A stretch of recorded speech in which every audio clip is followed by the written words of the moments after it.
ಸದ್ದಿಲ್ಲದೆ ರಾಹುಲ್ ಗಾಂಧಿಯನ್ನ ಭೇಟಿಯಾಗಿದ್ದಾರೆ ಸತೀಶ್ ಜಾರಕಿಹೊಳಿ. 2 ದಿನಗಳ ಹಿಂದೆ ದೆಹಲಿಗೆ ಹೋಗಿ ಬಂದಿದ್ದಾರೆ ಸಚಿವ ಸತೀಶ್ ಜಾರಕಿಹೊಳಿ. ಕಳೆದ ವಾರ ಡಾಕ್ಟರ್ ಜಿ ಪರಮೇಶ್ವರ್ ಜೊತೆ ಕೂಡ ಸಾಹುಕಾರ್ ಚರ್ಚೆ ನಡೆಸಿದ್ರು. ಈಗ ಅದರ ಬೆನ್ನಲ್ಲೇ ರಾಹುಲ್ ಗಾಂಧಿಯನ್ನ ಕೂಡ ಭೇಟಿಯಾಗಿ ಮಾತುಕತೆ ನಡೆಸಿದ್ದಾರೆ. ಈ ಭೇಟಿ ಕುತೂಹಲಕ್ಕೆ ಕಾರಣ ಆಗಿದೆ.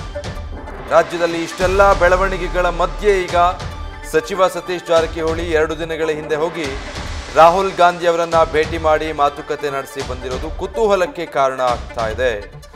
ಕಾಂಗ್ರೆಸ್ನ ಒಳಗೆ ಆಂತರಿಕವಾಗಿ ಏನೆಲ್ಲ ಬೆಳವಣಿಗೆಗಳಾಗ್ತಾ ಇದೆ ಅನ್ನೋದು ಕುತೂಹಲ.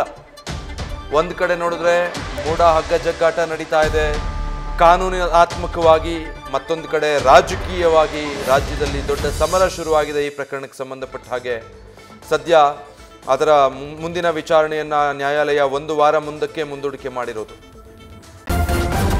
ನ್ಯೂಸ್ ಫಸ್ಟ್ ನಿರ್ಭೀತಿಯಿಂದ ನಿಮ್ಮ ಪರವಾಗಿ.